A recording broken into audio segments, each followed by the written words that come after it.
This is Small Business Big World, our weekly podcast prepared by the team at Paper Trails. Owning and running a small business is hard. Each week, we'll dive into the challenges, headaches, trends, fun, and excitement of running a small business. After all, small businesses are the heartbeat of America, and our team is here to keep them beating.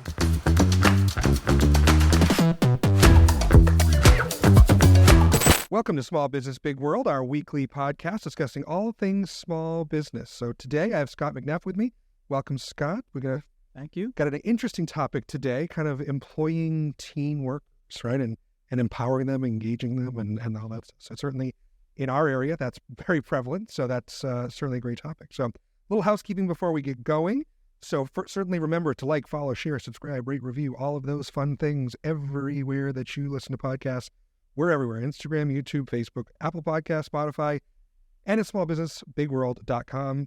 Certainly also remember, if you have any questions for us, for Scott, for any of our guests, feel free to email us podcast@papertrails.com. So Scott, you run an ice cream business. Yes. Which is the quintessential Maine summer business, right? Yeah. Right? You get to work a couple months a year. I know it's more than just a couple months a year, but Right. but your labor force is largely high school and college kids, right? Yeah. Yep. Yeah. Yep. And so, how did you, first of all, I guess, how do you find these kids? What's your, kind of ethos in running the business, keeping things organized and getting the season going and up and running and then losing the kids and all that kind of stuff? Right. Well, that's such a well-timed question because here we are in March and I've already begun planning the coming summer season. My father and his sister started the business in 1983, and I worked there all through high school and college during the summer months and was a part of the business. I've largely kept in line with what my dad always used to do. It was a much smaller business back then, of course, and I think the summer he hired me first was 1992, was my first summer there, and I think it was one of maybe 7 or 8 employees total, and now we have more than 40 every summer. Yep. So it's grown a lot, and obviously we need more employees than we did back then, but back then he kind of was just looking for like local kids that were from good families, that were smart, kids on the honor roll. Sure. And that's a big part of the recipe that I'm still using. I mean, there's more to it than that. But yeah, so right now I'm going through, building up the schedule for the coming season so that all the returning employees from last summer know exactly what their schedule will look like throughout the whole summer. And that will let me know how many gaps I've got in that schedule so that I can, decide how many new hires to bring in. So just getting ready for the season, just like any other business, right? You're planning and scheduling and so forth.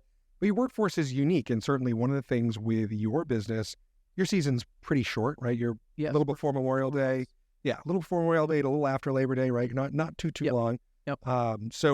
But with particularly the labor force you're hiring, school comes into play, labor laws come into play. Yep. So all those things. I mean, how do you handle that, right? How do you handle before school's out and once school's back in, and college kids leaving in the middle of August? Yeah, absolutely. The beginning is easy because, of course, around here, we're open, as you said, we open the Friday of Memorial Day weekend every year, so the very end of May. June is a slower month compared to July and August, of course. And right from the get-go, I'm in good shape because I have so many employees who are returning from the previous year that are college age and they're already home. Perfect. So early season, no problem. When late August hits and school sports start up and college-age students now have to go back to their respective universities, that's when it's rough. When it gets tight. Yep. And that plays into my hiring. I always try each year to hire the new ones that I'm bringing on. I really, really covet smart local high school kids that don't do a fall sport. I mean, well, it's a great way. Yeah. That's a needle in a haystack, right? Especially these days. Yeah. I think we've heard from a lot of our clients that, certainly since I was in high school, probably since you were in high school, I stopped playing football because I wanted to work. Yep. Right. And nowadays, I think everyone is so focused on the college experience and have to get this extracurricular and that, athletic thing and this and that to get into college. And it's so much different now. And so it's certainly, to try to find those, local kids that are on the honor roll, whatever, that good formula is probably more difficult today than it ever has been. It is, yeah. And because we're open so late into the evening, of course, if you're under 16 years of age, you can't work until our closure time. So I can only afford really to have just a handful of, 15-year-olds there on any given summer. It's fun to bring them on when they're that young because normally they'll stick with me for, 7, 8, 9 years in a row, which is great. But they're only really of use during daytime hours. Right. And I've driven by, there's a line, you guys close at 10 o'clock. There's still a line at 10 o'clock. Yeah, Some nights in July, right? Totally. So, yeah. Nighttime is when it really goes. And I have, last summer I had 13 or 14 employees in there every night plus myself. So there's, 14 or 15 people needed every single night, 7 days a week. So I need quite a few members of staff that are 16 or older. Right, to manage those labor laws. And certainly, you're in Wells, so it's your school calendar is a little different, and maybe your students are a little different. Here in Kennebunk, we've been having the perennial conversation about starting school after Labor Day, because that impacts the labor market and when these kids can work and when they can't work. That'd be amazing. And so school board meeting last week, we're lobbying for it. We're working on it. So hopefully, I think the school board's going to hopefully make some changes. Yeah, in a tourist area like this, man, that would be. It makes a huge difference to the small business, just like yours, which is great. So, and I always wish, like with the high school sports, not to keep bragging on that, because I did sports all through high school as well, but I always wish that the practices wouldn't start until school was in session. Right. It's like, come on, why are you pulling these kids? Like the local businesses need these young people so desperately, and they're being asked to go to practice every afternoon, 6 days out. That's a lot. Yeah, it's a lot. It is a lot. So speaking of that, right? So you're looking for the good kids. You're looking for, folks that want to go somewhere, like they don't want to be ice cream scoopers forever, right? This is a career. Right. But, your real passion is really working with these kids and developing them and helping them find that passion, right? Absolutely. Yeah. Yeah. What does that look like? I know I've seen the pictures. I've seen you goofing around and having a great time. Yeah. You want to create a positive work environment, which is great as an employer, but it's more than that, right? It is. That's totally, it's funny.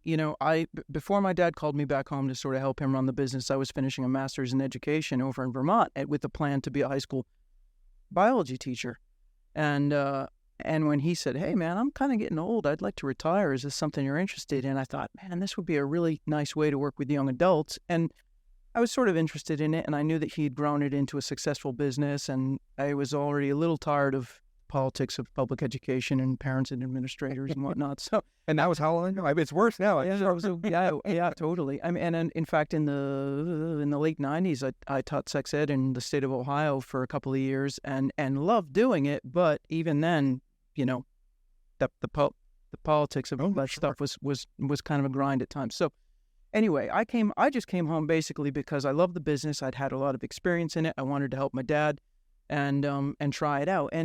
And over the first few years I think I came home in 2006, and those first few summers doing it shoulder to shoulder with him, I really realized that working with young people was in fact my dharma in life. And I was like, man, this is totally what I want, because I'm really enthused with young adults for so many reasons. I find them so dynamic. It's such an amazing time of a young person's life. But what I realized in running a seasonal business here is that I get the same employees year after year after year after year, and we can be shoulder to shoulder working with one another and talking about any number of things. And I watch these people grow up and turn into young adults and go off into the world for, big boy, big girl jobs, whatever it may be. And by then I've really developed a really great relationship, and I find it super, super rewarding in a way that I wouldn't have had access to had I just been teaching. And, you've got the kids in your classroom for a year and they're off, and probably maybe never see them again.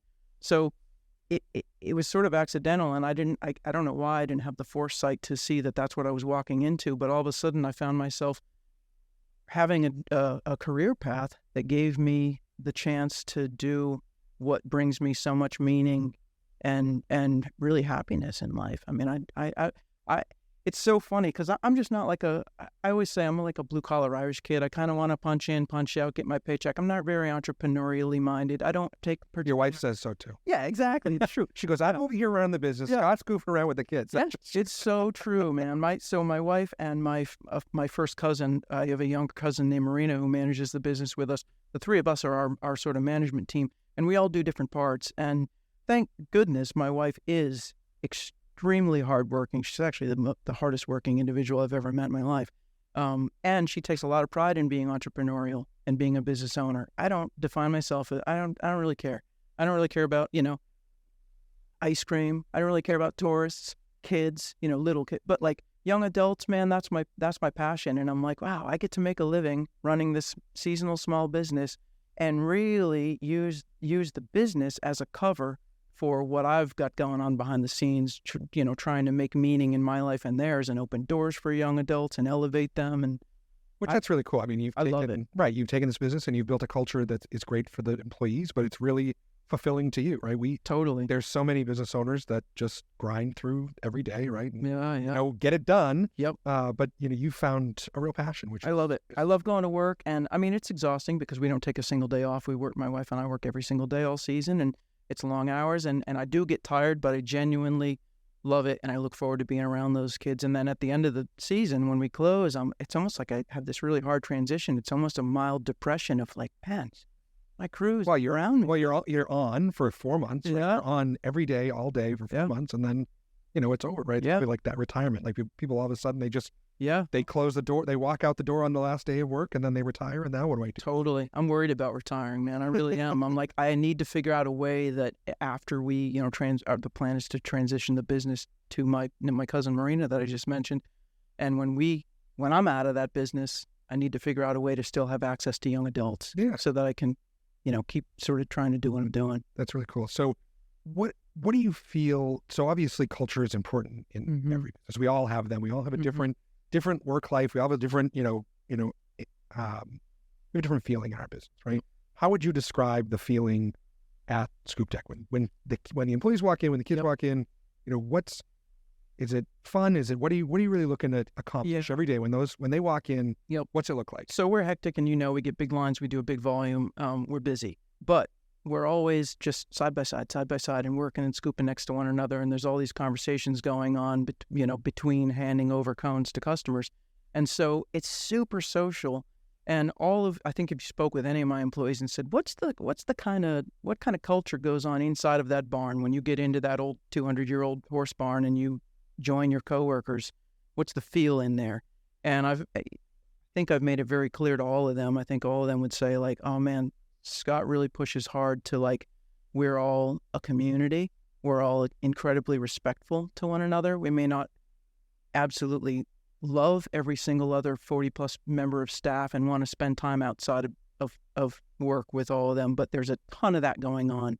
If they're not at work, they're with coworkers doing something, which is great. I mean, we all did that with our high school jobs when we were young. But the whole thing is that there's a real philosophy that like what's going on in that barn is that every single employee knows that they're valued, they're respected, they're admired, they're truly cared for. They all know that I love them and care about them, and I think about what they're doing when they're not at work. We talk a lot about what their passions and interests are, and they know that I want them to feel comfortable in trusting, safe relationships with their peers, so they can be themselves without any fear of admonishment and be loved for who they are. And I know it sounds like happy, joy. I'm sure there's some not so happy times, but, right? Well, yeah. You have 40 people running around. There's bound to be some issues, right? But that's beautiful too. I mean, the hard times, like last summer, one of our employees had to euthanize his the dog that he'd grown up with his whole life, and and he was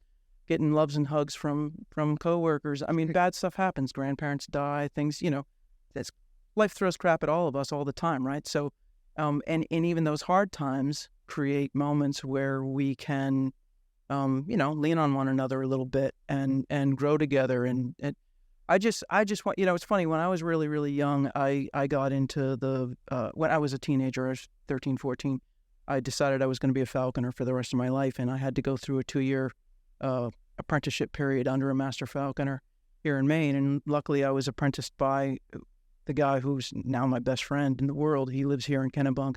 And I really basically became a part of his family at that young age. And I was, a high school student, and I had a good family at home, but I also had his family that I was sort of a part of.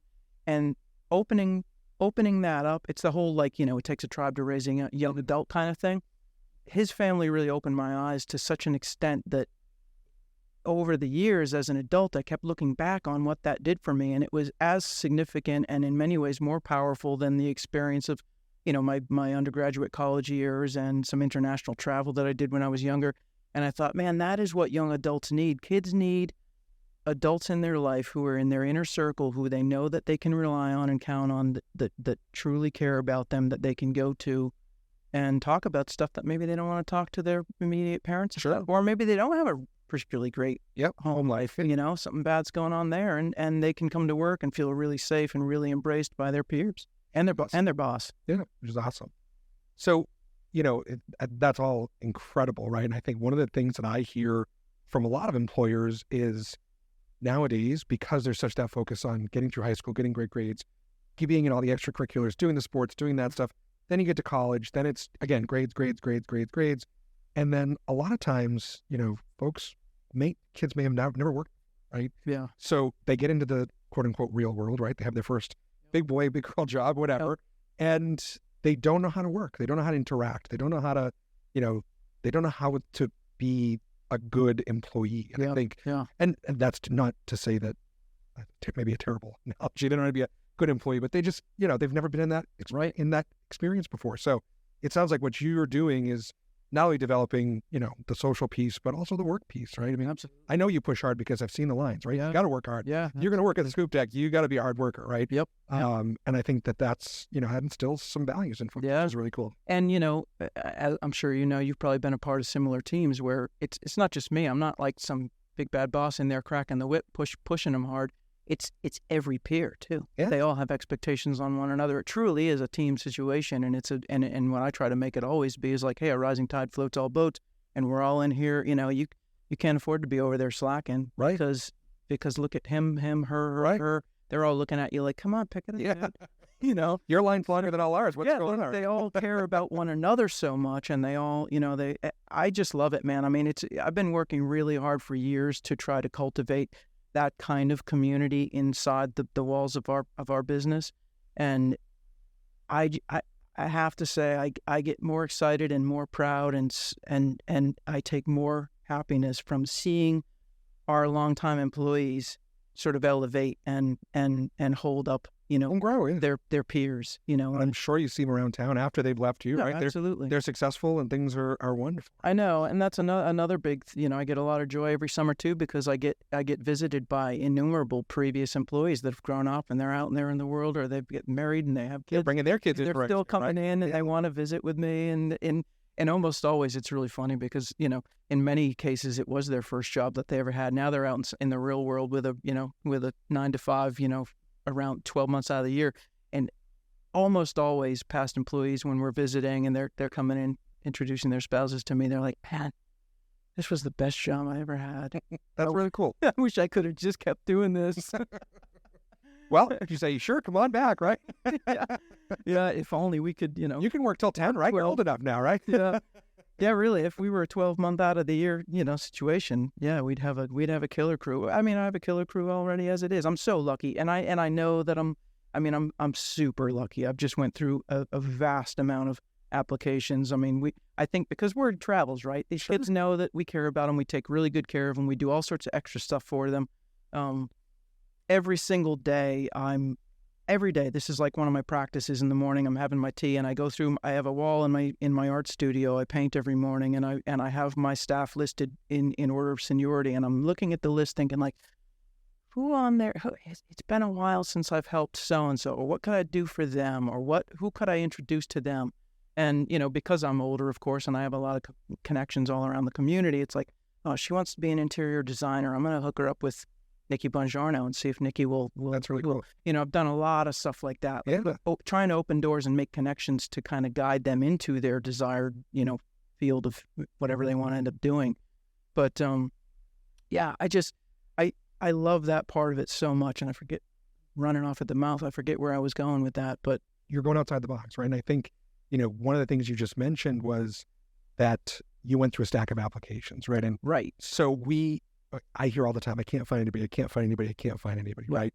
And that's a community-wide issue, but there are certain employers that don't have that issue. And I think it comes back to that culture, and because word travels, right? I mean, I know, you don't put anything out. You say, maybe Emily puts one thing on Facebook and you might get 50 applications because, like you said, everyone knows, right? And that's a really huge thing in terms of attracting talent and attracting, employees, which is really important. We all have to, I kind of consider myself in that bucket. I put an ad out for an assistant, which is not a glamorous job. I need some help around the office. Mm-hmm. And within 4 days I had 68 applications. Awesome. Yeah. And I was, like you said, overwhelmed by the response. But I think, and I hear from clients, I'm like, well, I put something out and I don't get anything. Well, okay, why? What are you doing? What aren't you doing? What should you be doing as an employer to attract that help, right? It really comes down to that culture, which sounds like you've got it figured out. Oh, absolutely. My dad used to always say, and you hit on exactly where I was going previously. It's that idea of like, the kids are at school all the time. I've got kids from the Berwicks and Wells and Kennebunk mostly, and they're all talking during the school year. What'd you do this summer and what was it like there? So, I think that's the reason why I have so many applicants to choose from every year. And, my dad always used to say when people would talk with him about the business, well, one plus is ice cream is a fun business. You're handing them something and you're putting a smile on their face. So that's nice. But the other really important thing is every single cone that walks out of Scoop Deck had to be scooped by a living, breathing, human arm. Yeah. Right. So our employees are absolutely our biggest asset. I mean, yes, the product quality has to be good and the price has to be reasonable. That's a given. That got all figured out a long time ago. But, really, my employees mean absolutely everything to me. Yeah. And not just because they're they're grinding it out and bringing in the dollars, but they know that I genuinely care about them too. Yeah.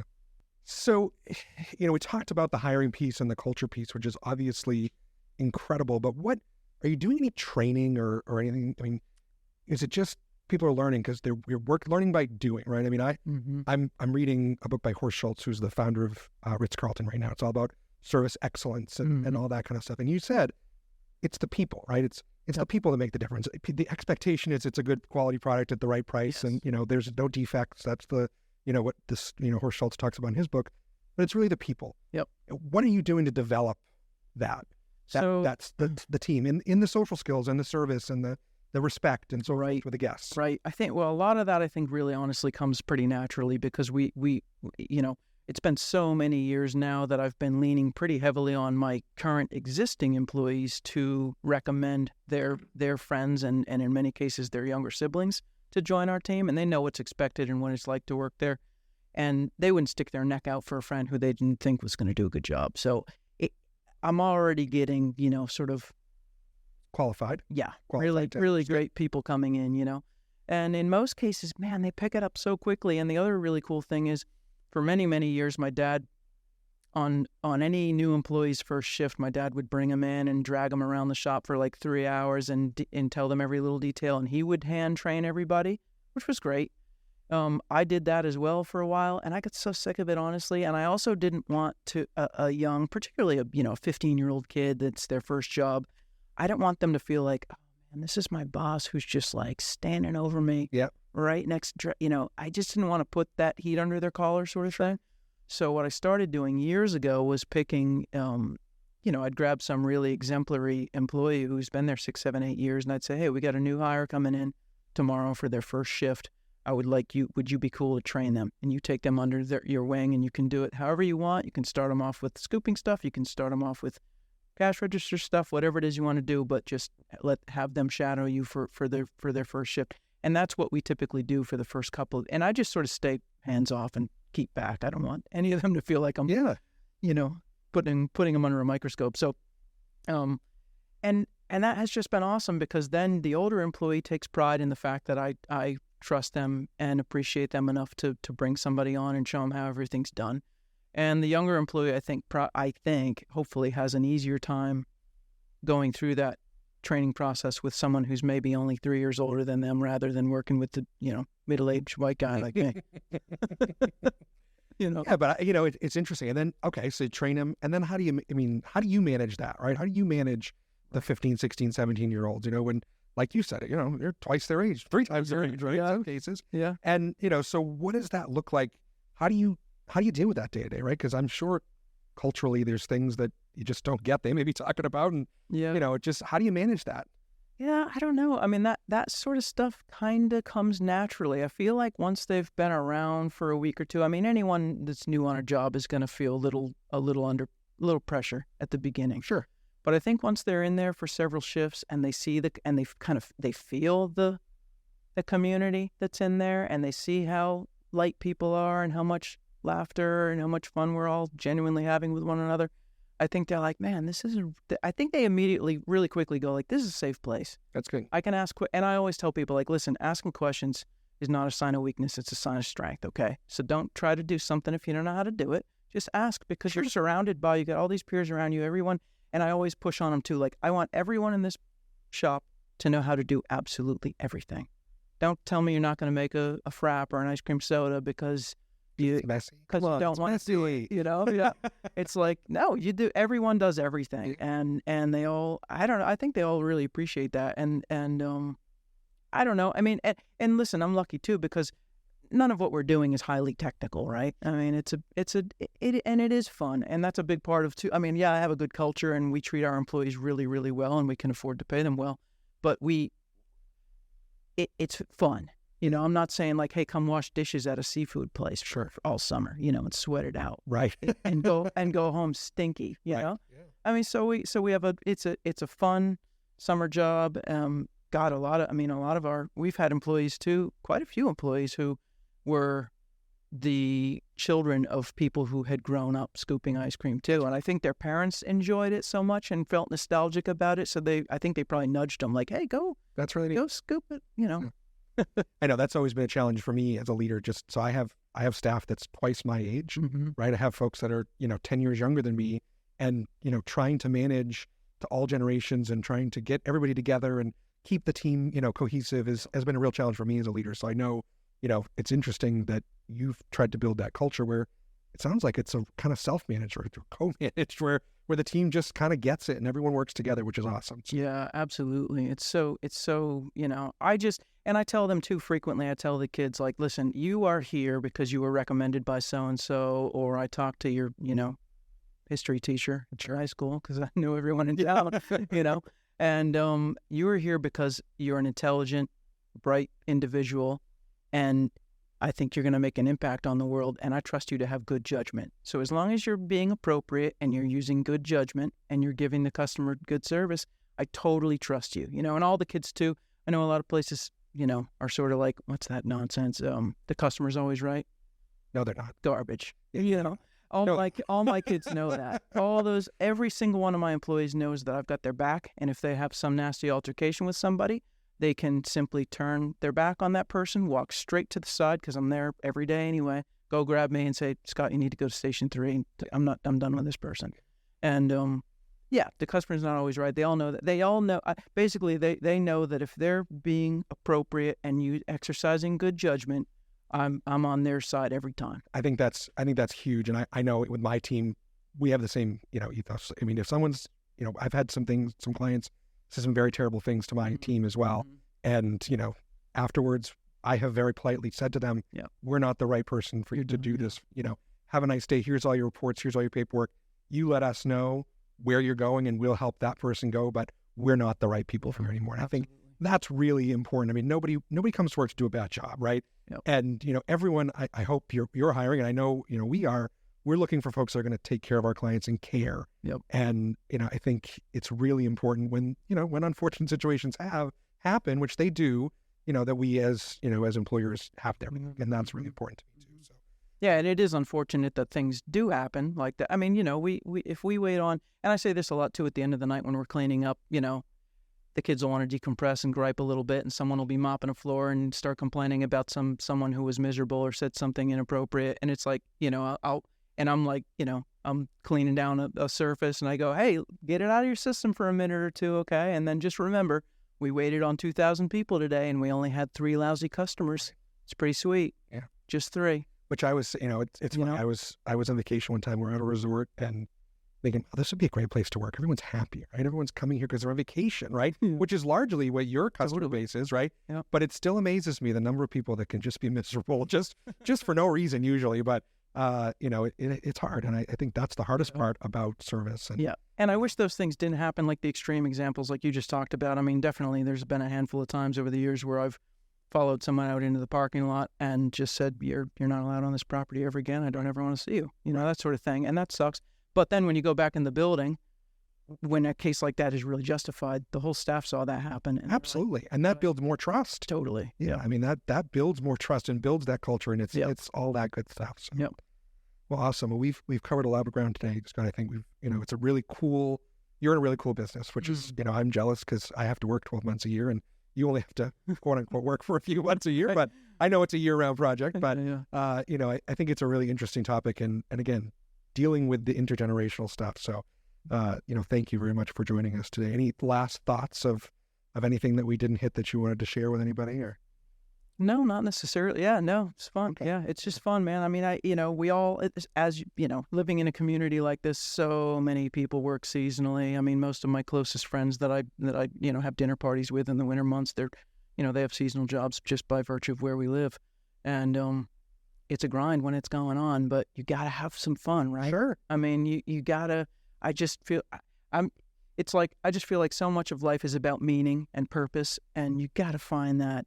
Obviously in your personal life, right? In your personal relationships, but man, you better be looking for it at work too. Yeah, absolutely. Absolutely. And that's what building the culture is all about, which is fun. Yep. I think that's should be the fun part about it. Yeah, community is everything, man. I mean, we all have to, I just always say it's like we all have to go to work. We all have to pay our bills, right? That's boring. Sure. So let's try to have fun while we're doing it, because we spend so much time with one another, So let's enjoy one another and goof off and share some silly jokes. Yeah, absolutely. Well, good. So I know you're working really hard scooping the ice cream, but how do people get in touch with you or with Emily? Social media, you guys are on Instagram, you're on Facebook. We are, yep. At Scoop Deck. Is it just Scoop Deck Maine? Or yep. So, yep. And and our website's scoopdeck.com. If you're looking for after school work or any work really, right? Yeah. Go over there, say hello. So certainly, if you have questions, I'm sure you'd be willing to chat with anyone about this. Totally. Totally, man. On, so. Yep. Well, good. Well, thank you again, Scott. Certainly remember, follow, share, subscribe, rate, review. I'm getting pretty good at that little moniker there. We're at Small Business Big World, anywhere you get your podcast, anywhere on social media. Certainly, if you have questions and want to reach out, feel free to email us at podcast@papertrails.com. Thank you so much for listening, and we'll see you again next week. Thanks for listening to this week's episode of Small Business Big World. This podcast is a production of Paper Trails. We are a payroll and HR company based in Kennebunk, Maine, and we serve small and mid-sized businesses across New England and the country. If you found this podcast helpful, don't forget to follow us at Paper Trails Payroll across all social media platforms, and check us out at papertrails.com for more information. As a reminder, the views, opinions, and thoughts expressed are the hosts and guests alone. The material presented in this podcast is for general information purposes only and should not be considered legal or financial advice. By inviting this guest to our podcast, Paper Trails does not imply endorsement of or opposition to any specific individual, organization, product, or service.